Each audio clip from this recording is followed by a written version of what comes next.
Springs, March 11th, 2024. As most of you up here have noticed, Mr. Daly is out tonight due to a family emergency. So I'm going to try to do the best I can between the mayor's report and the city administrator's report. First, everyone has a sample of the benches that the Sons of the American Revolution wants to place one in the park. Since we can't make any decisions tonight, it's more for your reference, just to go and we can discuss whether we want to allow it at the next council meeting. They look like very nice concrete benches, should be engraved. I have that.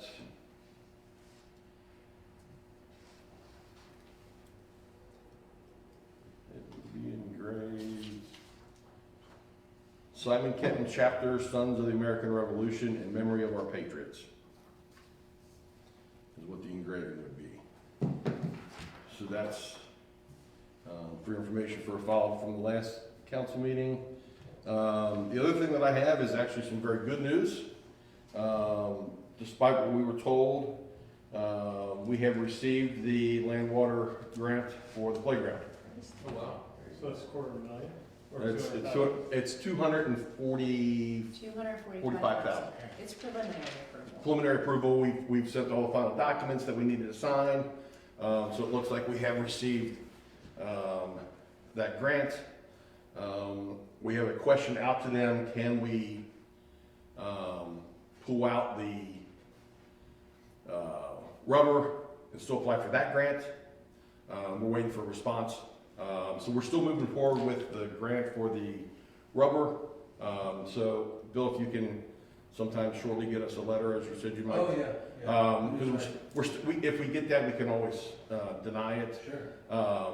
But we did get the grant, the preliminary approval for the grant for the playground.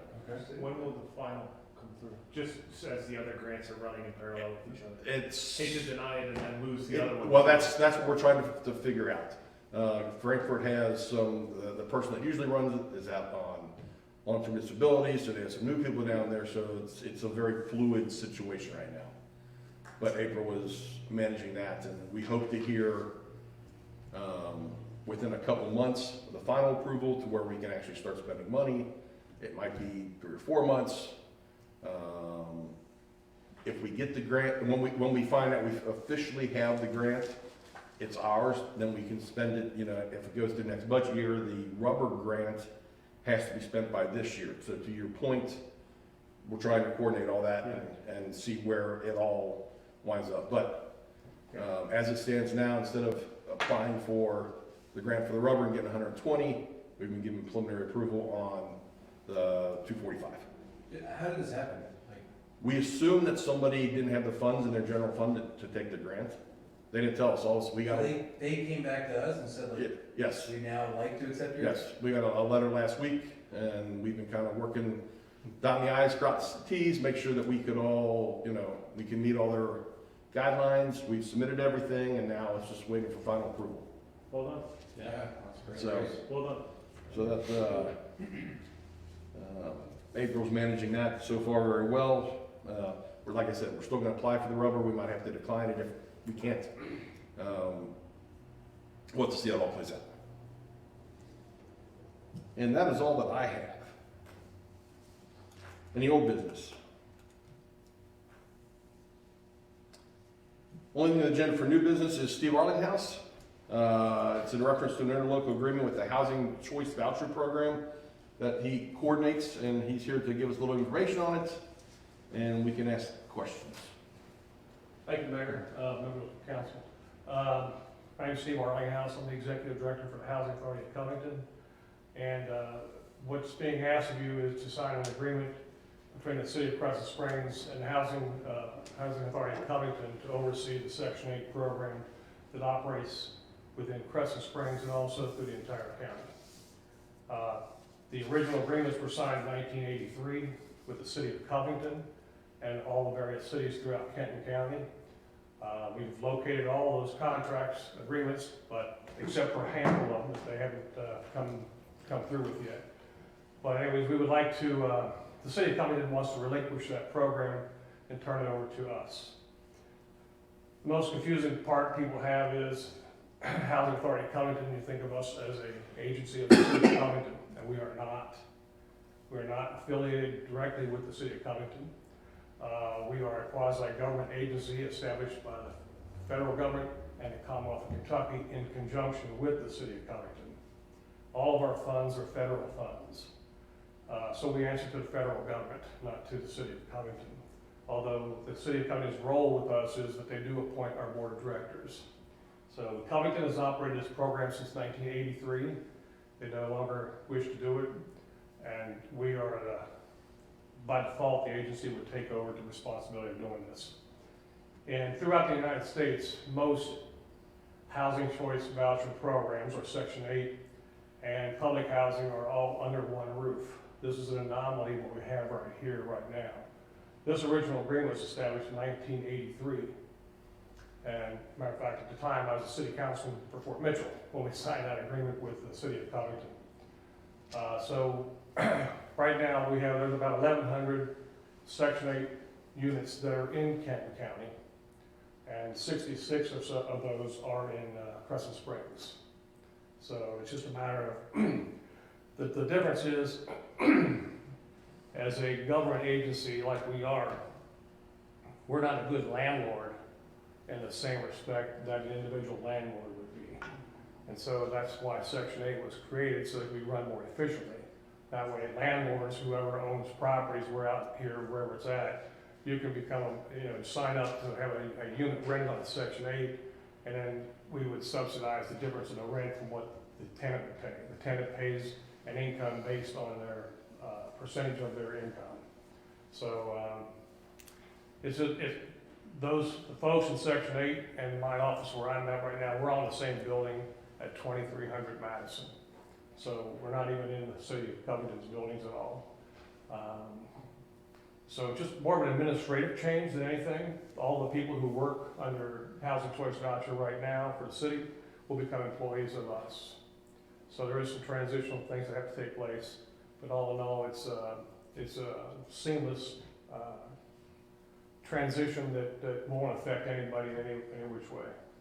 So there were some folks in Erlanger who were concerned about the anti-Covington, if you will, attitude with some members of council. There's some resentment for whatever the reasons. I think it goes way back in time, feeling like, well, why does Covington have the only answer or have anything to say about all this? Well, Covington was the only city that stepped up to the plate at the time to do it. It's a big operation, and there's a lot of administration that comes along with it, a lot of oversight of the properties, but the bottom line is those properties are inspected and annually, and so that they have to pass inspections. If they don't pass, then the landlord is notified of deficiencies that unit might have, and they're required to fix those, whatever deficiencies they might be. And then if the landlord does not do that, that contract agreement is canceled with that landlord. Other than that, it's pretty simple, smooth operation. I was asked to come here, Mike Daly asked me if I would attend this meeting to explain what the Housing Choice Voucher program is. And so I'm here to answer any questions. Do you or do we have the interlocal agreement related to this that existed between Crescent Springs and Covington? I have the original still. The new one was presented, I believe, did the mayor of Covington send a new one out? I had to ask Mr. Daly to make sure. I believe we have it. Yes, Yeah, okay. which will circulate to council. Okay. And then also a draft of the new agreement? That is This the is new the one. new one. new one's here, yeah. The original with the city, it's basically, it's almost identical verbatim. It doesn't grant us any more authority to do anything other than oversee the Housing Choice Voucher program. That's what's referred to today, HCV, Housing Choice Voucher. Historically, it was established, it was always just called Section 8. By default, people still refer to it as Section 8. So, So this is just essentially re-signing so that you can operate inside the 60, so you can operate the 66 units that are in the city and take on new. correct, yeah. as they And come online. you have 66 today, but it could be 70 next year, or it could be 50 the following year. You never know what that's a moving target. And if we don't sign this or move into this interlocal agreement, those 66 go offline from the housing. That's correct. And they'll be no longer be able to operate within the city of Crescent Springs. So all you're doing is transferring that authority from the city of Covington that manages it to the housing authority of Covington. That's all. That's the only difference we're talking about here. And maybe this is a slightly topic aside, but our topic adjacent. What's the housing need in Kenton County right now for voucher housing? Like I mean, you guys are probably running at capacity, and so how many more units do you need online to meet your demand? Generally speaking. Well, we have approximately 1,100 to 1,200 today within Kenton County. We could double that if we were given sufficient funds from the federal government. And the hardest part is not getting the money for that.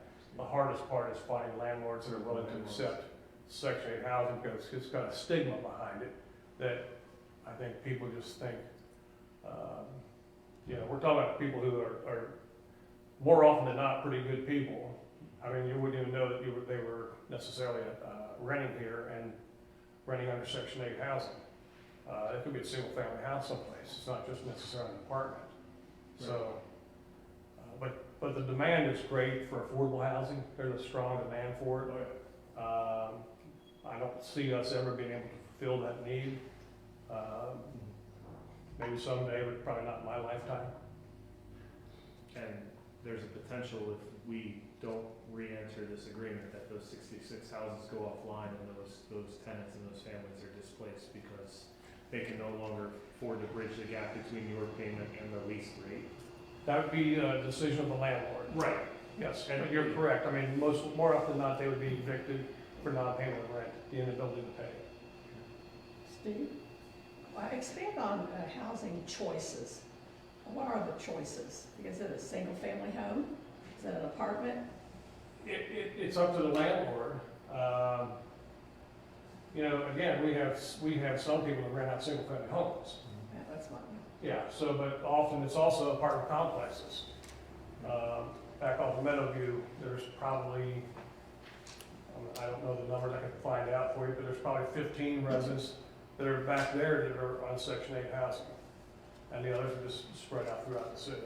There's some on Anderson also, an apartment complex. Probably so. I would almost venture to say yes. Most landlords with complexes usually will allow a certain level of Section 8 housing. What happens is that once a tenant or a resident has been approved to qualify for the Housing Choice Voucher Program, they'll call around and find out if they can find an apartment to rent someplace. They may call 2 or 3 landlords or communities within Crescent Springs and say, hey, do you rent under Section 8 housing? It's either yes or no. It's not a requirement that you do it. There was some legislation this current year right now in Frankfurt that they tried to make it mandatory for landlords to accept Section 8 housing. And that legislation has failed. I'm glad it did. Do you know what House bill that is? Do you know the number I of don't know that the House number bill? Because right I now. remember reading about it, Yeah. and there's so many House bills I'm thinking about, I don't know which one it is. But that failed, did you say? It failed, yeah. I think there's 1,200 pieces of legislation before our legislators this year in Frankfurt. The highest in 24 years, yeah. So I want to make sure you understand, if we don't, so the prior agreement, I assume, is not, the term's not expiring. The issue is It's that. an ongoing agreement Right. until canceled. Right, the entity that entered into it doesn't have the authority to assign it to you guys? Like, usually when I see contracts, it's like, so-and-so where they're assigned. The language is written in there is not clarified that to that extent. I wish it was. Right. I wouldn't have to go to the various cities to, talk about a program. But on the other hand, it's really been a good learning curve because I think it's a wake-up call for all communities to recognize affordable housing is a serious problem. And, so I think a lot of people have always viewed that as being Covington's problem because you think of, well, there's a larger number for people within the city of Covington. But it shouldn't be Covington's role as a community to absorb all public housing or all affordable housing. It should be more dispersed throughout the whole region, so that it's not saddled on any one community. Yeah. Steve, are you gonna be here the whole meeting, or are you taking off after this? I was going to leave it, like to stick around, a short meeting sounds like, but No, stick I was around. just gonna ask if you had a card. I do not with me, no. We can get you his information. Yeah, I'm a private landlord, so I just have other questions that are outside of this. You can, if you look up the housing authority of Covington, you'll find me. I got you. Yeah, I'm also a private landlord, so that was, I have it all my life. Grew up in that business. Any other questions for Steve?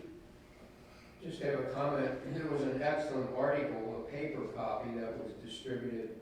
I don't know if every one of you received a copy of it, but it explained the need in Northern Kentucky for affordable housing. It's really a good article. And the shortage of 2-bedroom units, and how that need is growing faster than units are being put online, and all those Correct. other things, and that the 3 and 4-bedroom units are too abundant and too expensive. 2 bedrooms are the most needed, clearly, without a doubt. So, I guess the only question I have is, when do we have to take action by? It'll be on a March council meeting. There you go. We hope to transition by the 1st of July. 1st of July. Okay. Right, so, as I said, with them already being in our office right now, and we already work side by side, so it's really gonna be a smooth transition on our side.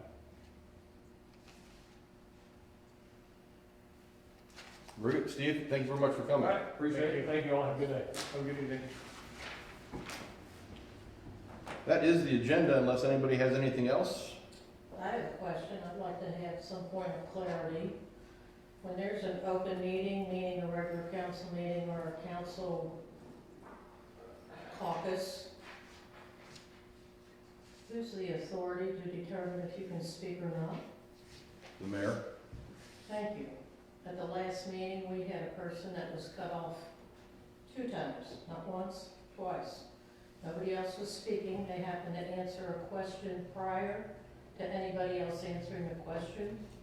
And I think that's inappropriate for anybody to tell someone that they can't talk or to motion that they can't talk.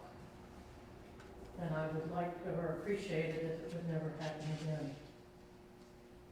We'll speak after the meeting so you can tell me exactly what you're talking about. At the last meeting, there was a conversation between Councilwoman J.B. Smith and you and/or the city attorney. She asked a question. She did not say your name. She did not say Mike Baker's name. Mr. Wartenberger answered the question, and he got this in his face. And I find that extremely rude and inappropriate. And after it happened the second time, and then she made it a point that she was speaking to Mr. Baker only. I find that rude that that can happen at a city meeting, that we are all elected officials, and someone can't answer a question.